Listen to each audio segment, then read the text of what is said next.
afternoon.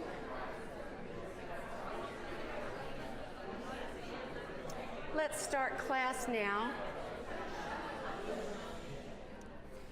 Is the volume okay? I just broke my glasses, and so I'm using my reading glasses. So everybody's just a little fuzzy around the edges.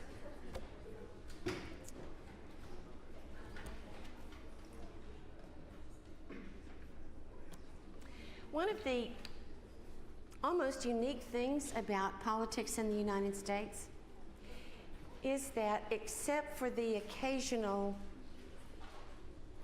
third or fourth party, we have almost always, since the 1790s, had two political parties. That has been so routine that we refer to it as the two-party system. As you know, many, I think probably most, countries around the world that are representative governments and that have democratic elections have two or three or four parties. And there have been times in U.S. political history when there's been a third party. There was George Wallace's third party, the Segregationist Party. In the 19th century, there was an anti-immigrant party called the Know Nothing Party. There was an abolitionist party called the Liberty Party. And so every once in a while, there's a third party, but for the most part, it's not in the Constitution, it's not required. So I don't know, but there have been two parties, two political parties. And this started, for better or worse, in the 1790s. The first political party system. And the political parties in that first political party system were called the Jeffersonian Republicans and the Hamiltonian Federalists. They had different views on some big things and on some little things. For one thing, they had different views about what should be the destiny, other than being a republic, of this nation.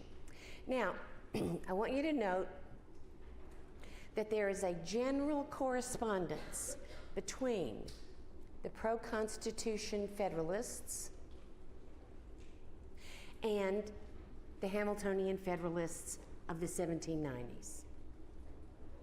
There is a general correspondence, and there is a lot of similarity in terms of personnel between the anti-Federalists and the Jeffersonian Republicans, but they are not the same.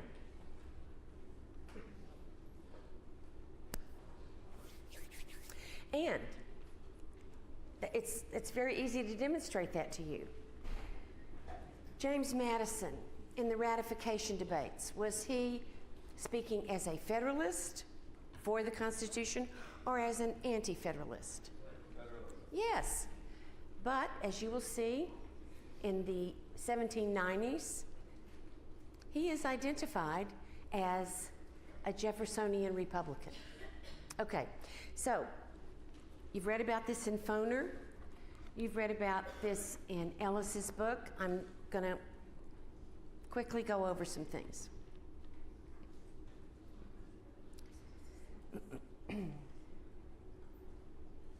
The first thing I need to say is that political parties were viewed differently in the 1790s than they were in today. They were viewed as factions. They weren't even called political parties. And for there to be factions among the people, or factions among cabinet members or government members or people that hold office, at that time, that seemed like that meant there was obvious discord, and if there was obvious discord, there would be trouble. And so it was viewed as not a healthy thing. We have a very different view about it today. It's like, well, there are opposing views, the loyal opposition and so on and so forth. But they didn't see it that way in the 1790s. And so these two parties emerged, but they didn't call themselves the Jeffersonian Republican Party or the Hamiltonian Federalist Party. But they were engaged in bitter debates in the 1790s and in the very early 1800s. And the difference between these two points of view was evident in George Washington's first cabinet. And this is a drawing of the members of his first cabinet. President Washington on the far left, Henry Knox, Secretary of War, Alexander Hamilton, Secretary of Treasury, Thomas Jefferson, Secretary of State, and Edmund Randolph, the Attorney General.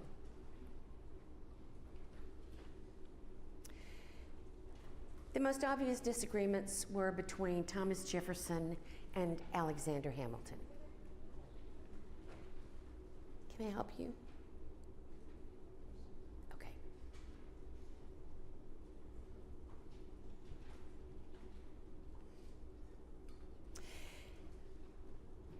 And in many ways, these two guys symbolize a clash of conflicting principles. Let me just give you the broad characteristics of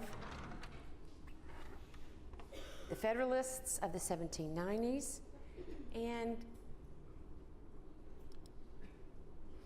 there's Hamilton, there's Jefferson, and the Democratic Republicans, as they're sometimes called, of the 1790s. The Federalists, in general,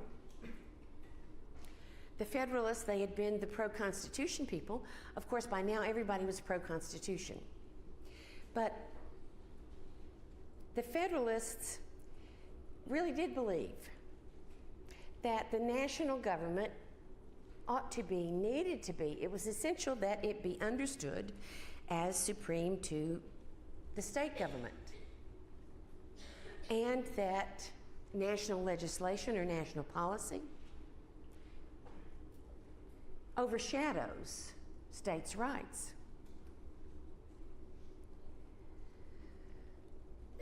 This was important for an increased federal presence, that was important for government involvement in the economy, but these guys were criticized again and again and again for being pro-big government.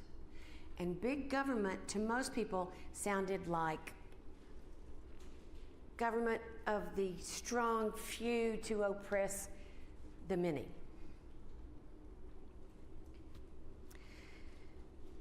Not so much, I don't think, but people had different feelings then.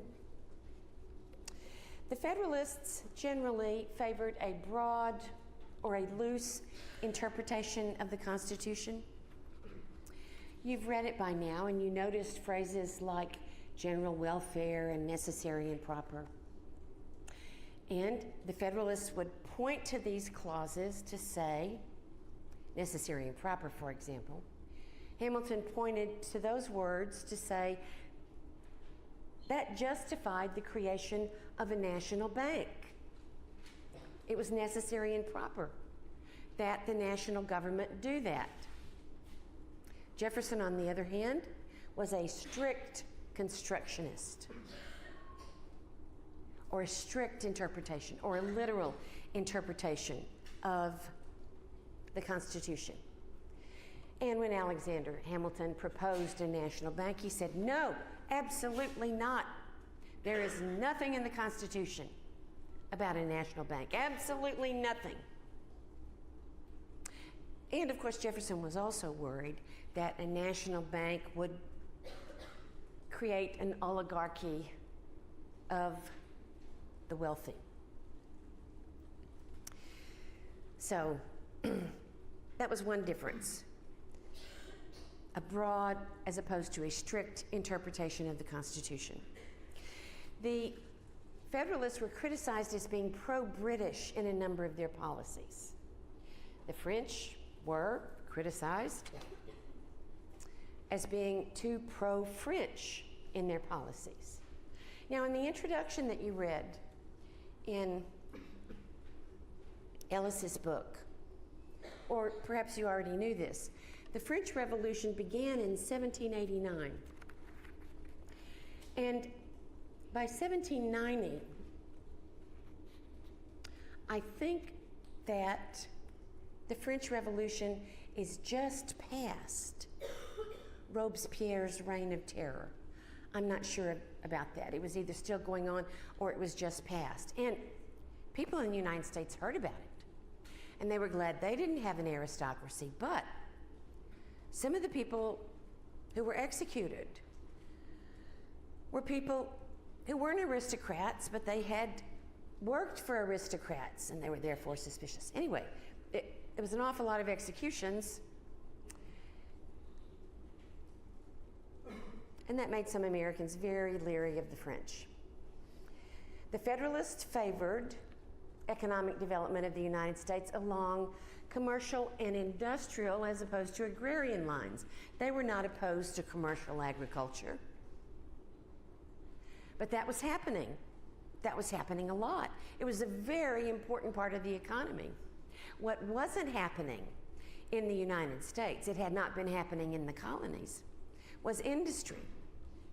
Some commerce had been going on for a long time, but industry and manufacturing. Hamilton and others were aware that the Industrial Revolution had been occurring in England, and it was the wave of the future. The United States had to learn more about industry and manufacturing. Most of the Federalists included merchants, large planters, investors. One set of historians, I mentioned this the other day, said federalism, the pro-Constitution people, and the Federalist Party of the 1790 seemed to flourish in salt water. But that's because commercial centers were more likely to be, to the extent that that's true, were more likely to be in coastal cities. So the Federalists were supportive of commerce and the investing classes, and Federalist policies reflected this. The Jeffersonian Republicans, on the other hand, they pictured themselves as the party of the common people, although the leaders of this party were by no means common. The leaders of this party were Thomas Jefferson, quite a rich fellow, slave owner, plantation owner, and James Madison, also a slave owner and a plantation owner. Both were from Virginia. They were both suspicious, very suspicious of big government and big business. Now, this is interesting because a lot of people were suspicious of big government. That was, the chances of government becoming too strong, controlled by too few, to oppress lots of people. These people had been tutored about the horrors of that possibility all through the 1700s. But this fear of big business, some of the first capitalist enterprises in the United States were commercial agriculture and the plantations. In fact, given the number of, they weren't employees, they were slaves, but given the number of people that worked on the plantation, and even the number of people that it took to manage a plantation, you could make an argument that that's a big business. Certainly making money like a big business, but not according to the Jeffersonian Republicans. What they were doing in the South and in the West, that was agriculture. That was not business, although it was commercial agriculture. And sometimes it was very large. The Jeffersonian Republicans, their picture of the ideal republic would be a republic made up of small farmers, yeoman farmers. They owned their own land, but led by men of learning like Thomas Jefferson and James Madison. They favored priority of civil liberties. Now, one reason they favored a republic of small farmers is that small farmers, but yeoman farmers that owned their land, because they knew and they agreed that you had to own some amount of land in order to vote. Well, one way to expand the electorate, one way to promote political equality was to promote more land availability so there could be more landowners.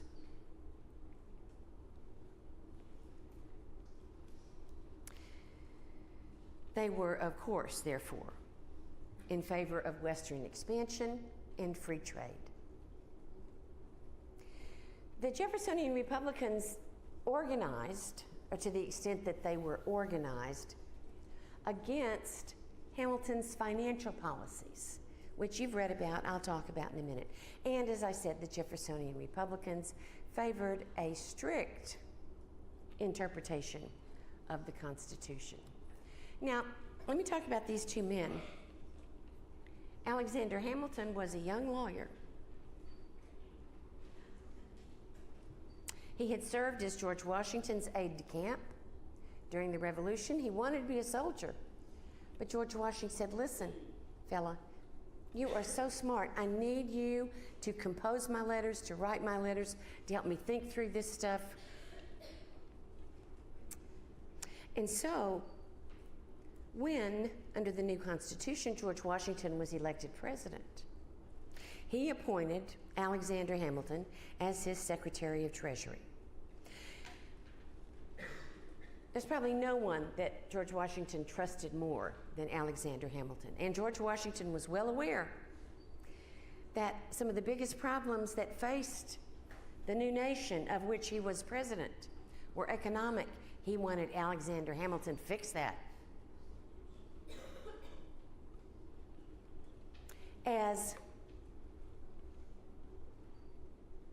one very famous historian said, if the character of Washington fortified the new government, the genius of Hamilton enabled it to function successfully.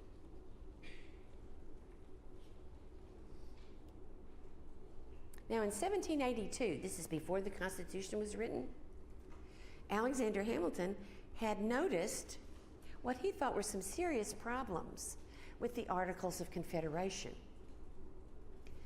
And he wrote a remarkable treatise on public finance at that time. It didn't get much attention. Too much was going on.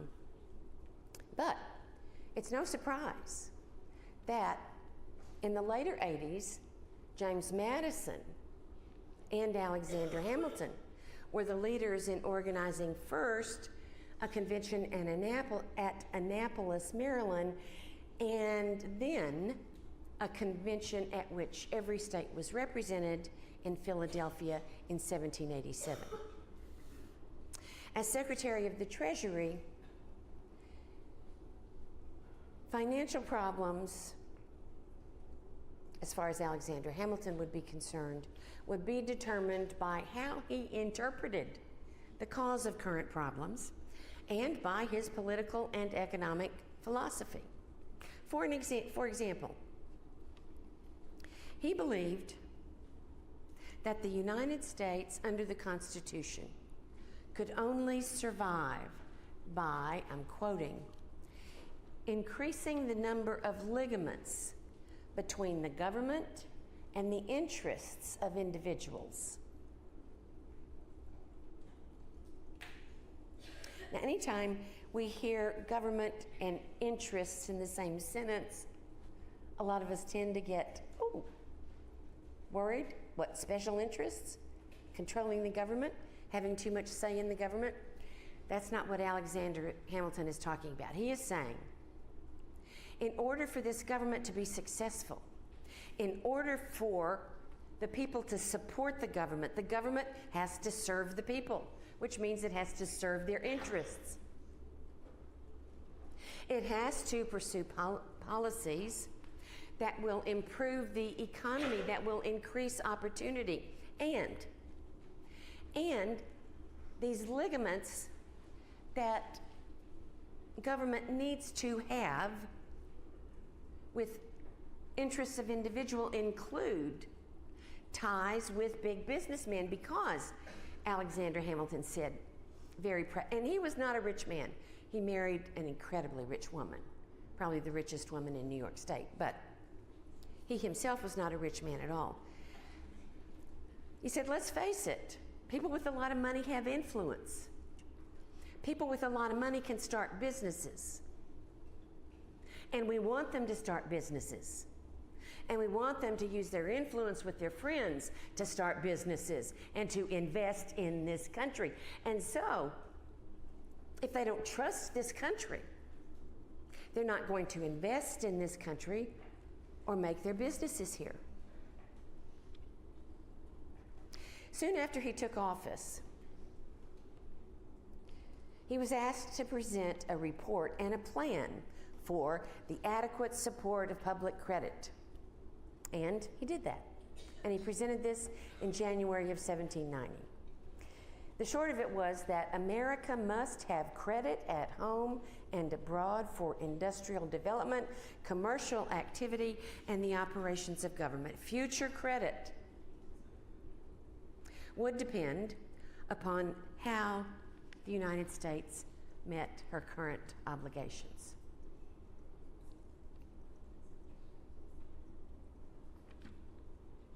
Thomas Jefferson, on the other hand, let me go back.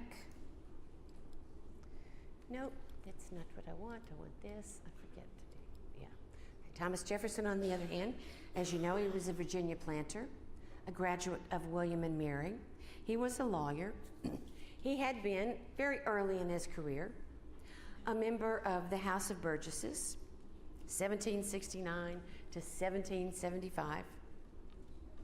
He was a delegate to the Continental Congress, and he was author of the Declaration of Independence.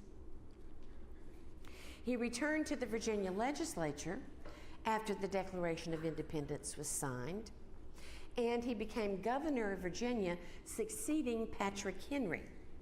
And he served as governor of Virginia from 1779 to 1781. In 1783 and 1784, in support of this new independent nation, he served in the Confederation Congress. And then he succeeded Benjamin Franklin as the United States minister or representative to France. And he was in France from 1785 to 1789. He completely missed the Constitutional Convention.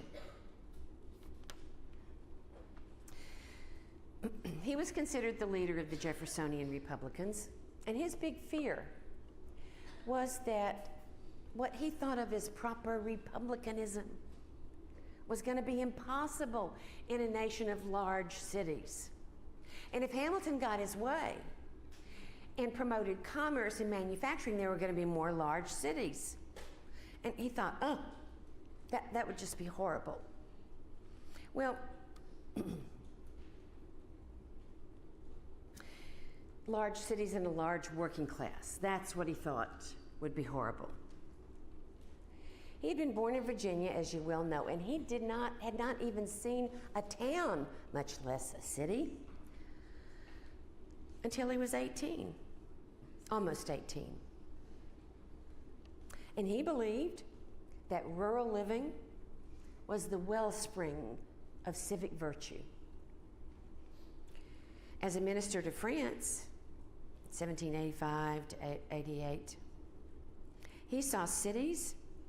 And come on, France is a lot older than the United States. People have been making buildings in France since the Middle Ages.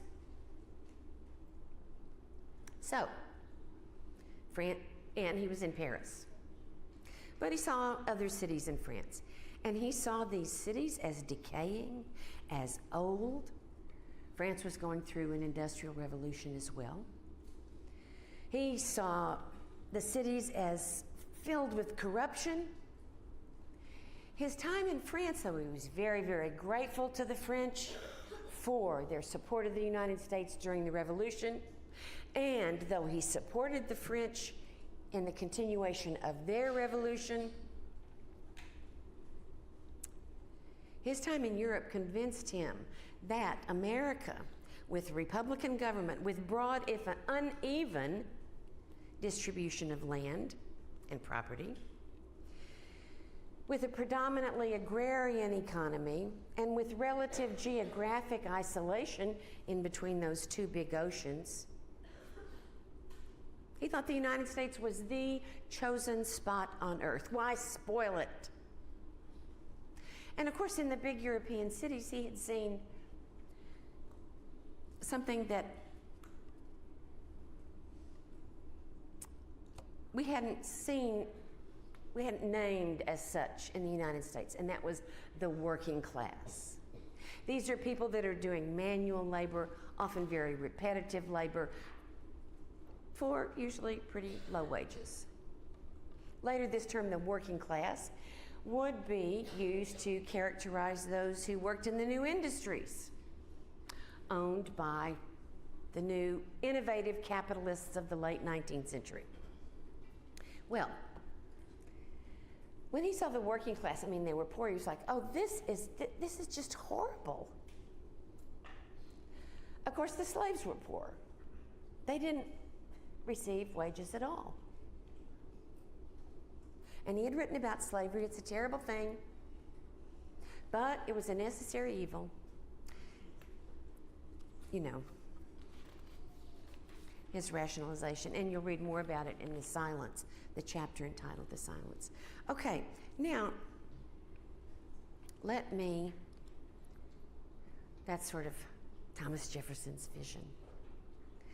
Let me talk a bit about Alexander Hamilton's fiscal plan.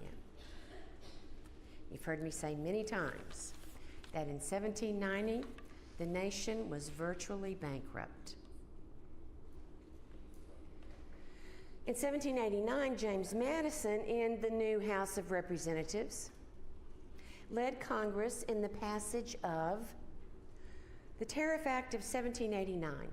Now, this was a protective tariff. It was a tariff, it was a tax, if you will. When things are imported and we put a tax on them, we call that tariffs. Okay. That meant that if you were from some country other than the United States and you sent a ship of things that had been grown or produced in your country to the United States, and 2 or 3 merchants purchased your goods, there's a tax on these goods. There's your price. There's the price that you're going to sell them at. But there's also a tax that the United States government puts on these goods. Now, the selling price goes to the person who's the exporter from whatever country. The tax, the tariff money, goes to the government. The reason for this is that, okay, it encourages domestic manufacturing, because if by definition tables imported from France have a tax on them, that might make them more expensive than tables built or later manufactured in the United States. And that's the purpose of a protective tariff. It is to protect the home industries, the domestic industries, the made in USA industries. It is to protect them from foreign competition so that they can do well, because you want your home industries to do well. Now, strictly speaking, it is a violation of the purest form of free trade. The purest form of free trade is, no taxes, no tariffs, just you know, buy, sell, buy, sell. But Alexander Hamilton and others, James Madison, did believe that industry or artisans or whoever in the United States, you know, they were just at these beginning stages and they needed to be shielded from too much competition. Would y'all not talk? Or if you need to talk, you can go right out in the vestibule.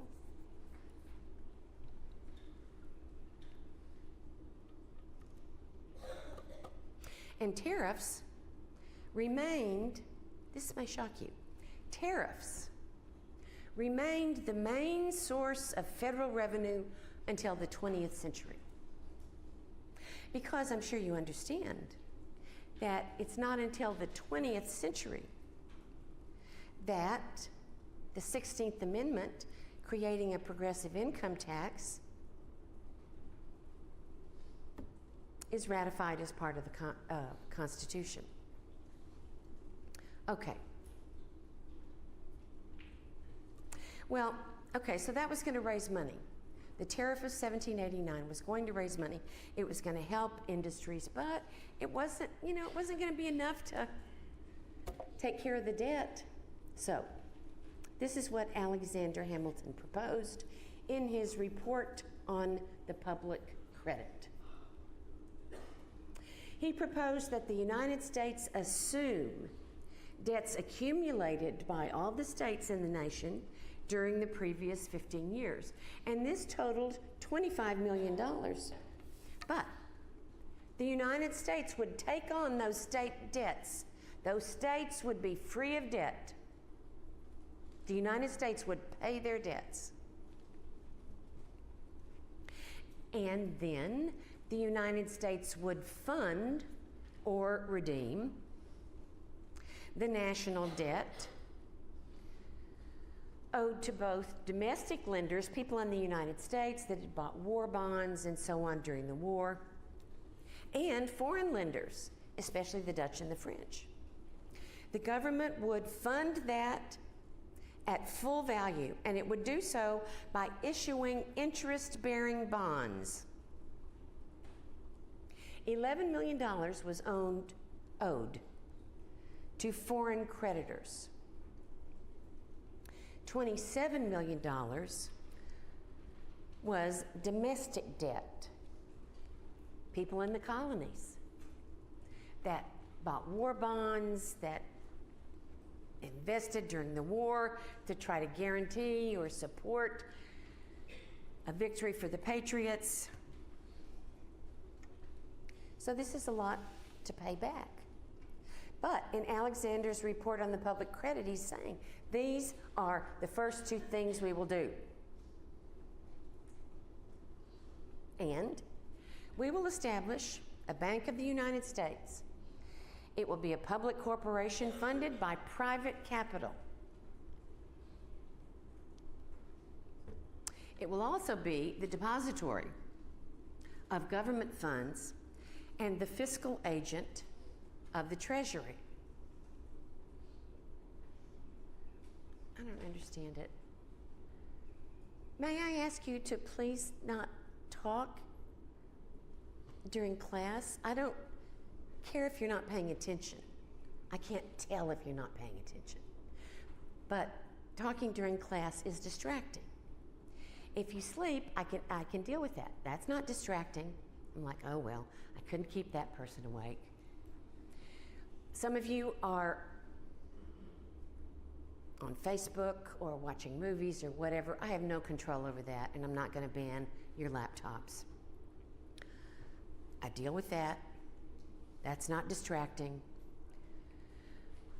But when you're talking to each other, that's distracting. For one thing, I can't hear your words, but I can hear a little something.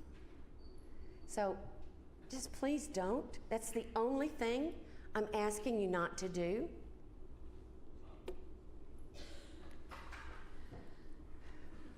Okay, this proposal, and it was called Funding and Assumption. fund the debt, assume the state debts. It was very controversial regarding the domestic debt. Many who had loaned money to the government had been forced by economic necessity during the 1780s after the war to sell off their notes at great discounts to speculators because there was a recession after the war. They were having a hard time paying their bills. They had loaned money to the government. That was okay because they wanted the government to win, and when it was over, the government would pay them back with interest. But the government had not been able to pay them back, and they needed money as soon as possible to pay bills, to buy food, whatever.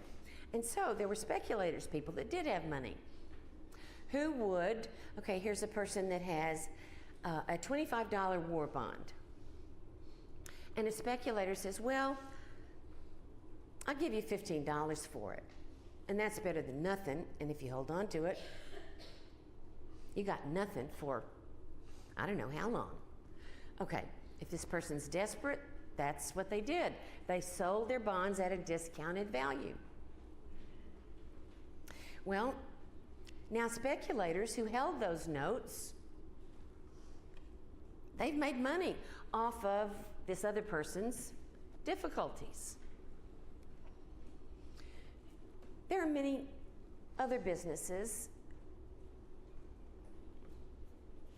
that do the same thing, make money off of people's difficulties. Not because they're bad people, but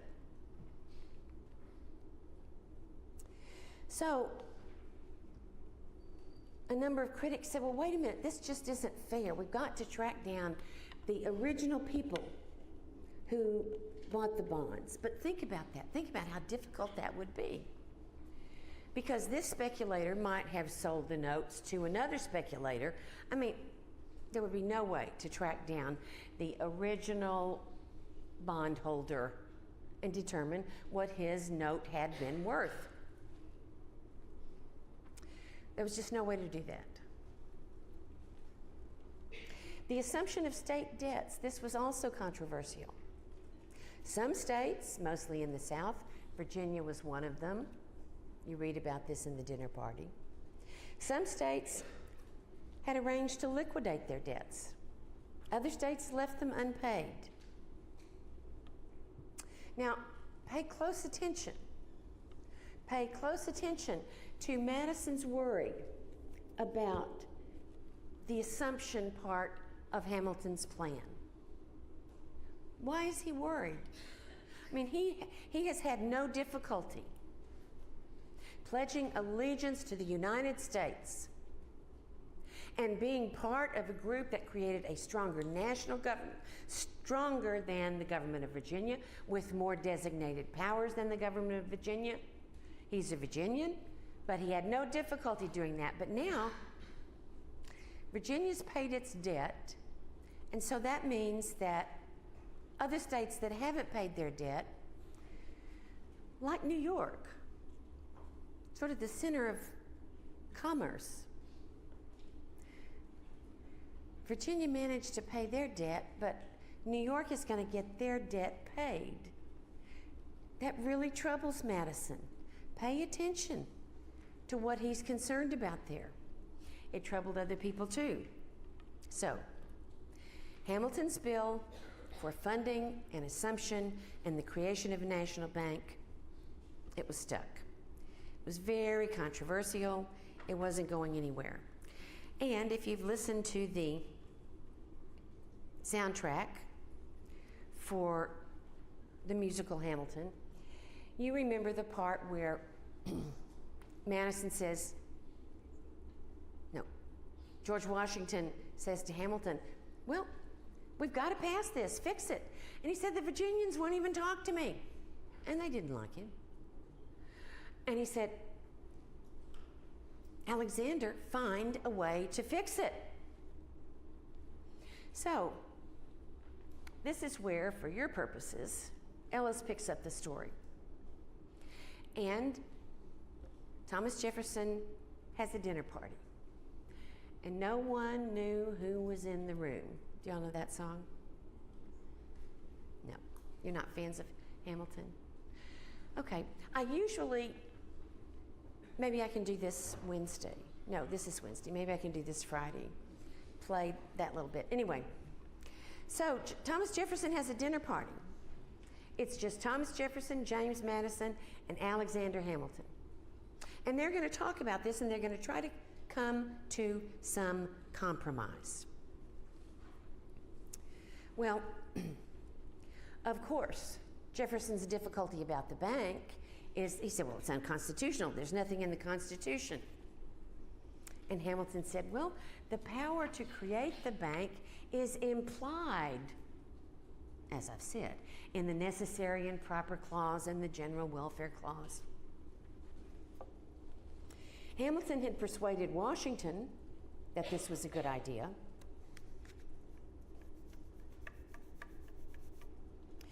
And at the dinner party, as you know,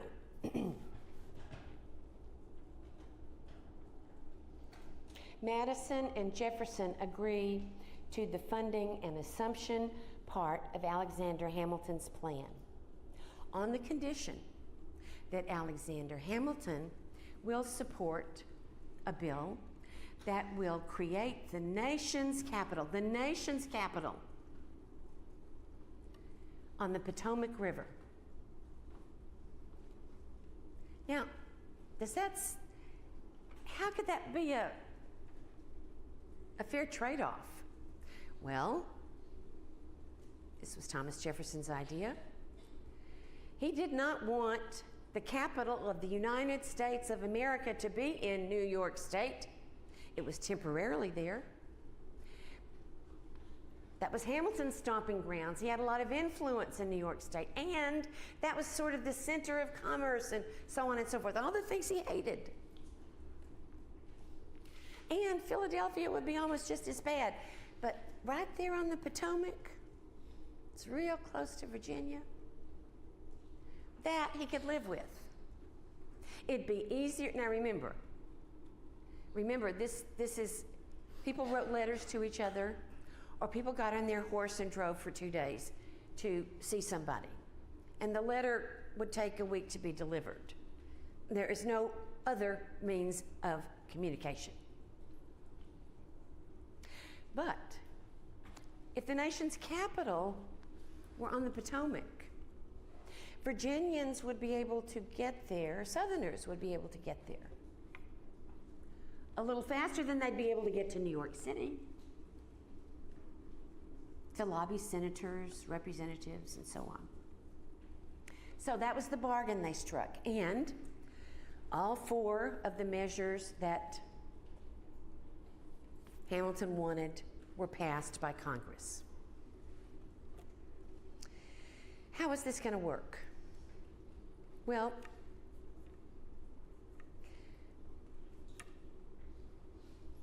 there were people, although the indebtedness was widespread, there were people at the top of that pyramid that I told you about that had money. And Hamilton is hoping that the tariff and that these policies will encourage some of these people and foreign investors to buy government bonds. And you may say, well, wait a minute. The war bonds are worthless. Yeah, that's right. But Alexander Hamilton has laid out a plan for the future. And he's hoping that that will encourage investors to say, well, you know, Washington, Hamilton, Jefferson, they're going to get this off the ground. Well, people did invest. And the capstone to his comprehensive economic program was articulated in his report on manufactures, and he sent that to Congress in 1791. He recommended use of government securities as investment capital for infant industries. This would be an incentive to encourage innovation. And he encouraged high protective tariffs. Again, this was opposed by congressmen from agricultural areas. But looking ahead, as controversial as these plans were, and they were deadly in their controversy. As controversial as they were, as a whole, Alexander Hamilton's fiscal program did in fact restore economic health to the United States. Foreign investment in government securities increased. Foreign investment in domestic capital provided the Bank of the United States with reserves. Bank of the United States issued banknotes. This became the most important circulating medium of North American commercial economy, and it stimulated business enterprise. Alexander Hamilton's belief was that the government should be instrumental in helping people achieve their goals. It should be instrumental in making it possible for people to move west. And it should be instrumental in helping innovators to create new industries, etc. Okay, I'll see you on Friday.